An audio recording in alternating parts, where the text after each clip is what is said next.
Civil હોસ્પિટલમાંથી મળ્યા 2 નવજાત બાળક। એમરજન્સી વોર્ડના ટોયલેટમાંથી અધૂરા માસે જન્મેલા 2 બાળક મળ્યા। આશરે 4 મહિનાના 2 બાળકો ટોયલેટમાંથી મૃત મળી આવ્યા। 27 વર્ષીય મહિલાએ વહેલી સવારે ટોયલેટ થઈ ત્યારે બ્લીડિંગ થતાં ઓપરેશન થયું।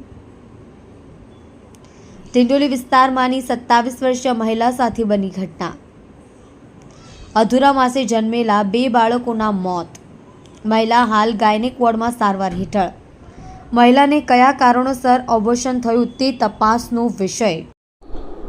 મને મળેલ વિગત મુજબ ડિંડોલી વિસ્તારની એક મહિલા સવારે 7:30 વાગે આવેલી, આશરે 27 વર્ષની ઉંમર, અને એ ટોયલેટ જવા ગઈ અને ત્યાં એને સ્પોન્ટેનિયસ એબોર્શન થઈ ગયું। એ બચ્ચા લગભગ અધૂરા માસના હતા, આશરે 4 માસની હતી।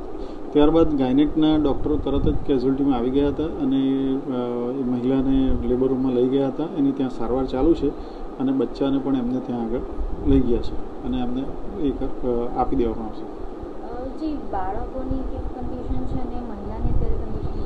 બાળકો તો મૃત હાલતમાં છે, અધૂરા માસના છે। 4 માસનું બાળક જીવી શકવાની શક્યતા ખૂબ ઓછી હોય। મહિલા જીવિત છે ને તંદુરસ્ત છે અને એની સારવાર ચાલુ છે। જી સર, આ જે રીતે થયેલું છે અબોર્શન, એનું શું રીઝન શું? એ મહિલાની તપાસ કરતાં ખ્યાલ આવી શકે। એને બ્લીડિંગ પીવી એટલે વજાઇનામાંથી બ્લીડિંગની કમ્પ્લેન સાથે આવેલું અને થ્રેટન્ડ એબોર્શન જ હશે, એટલે સ્પોન્ટેનિયસ એબોર્શન થઈ ગયું।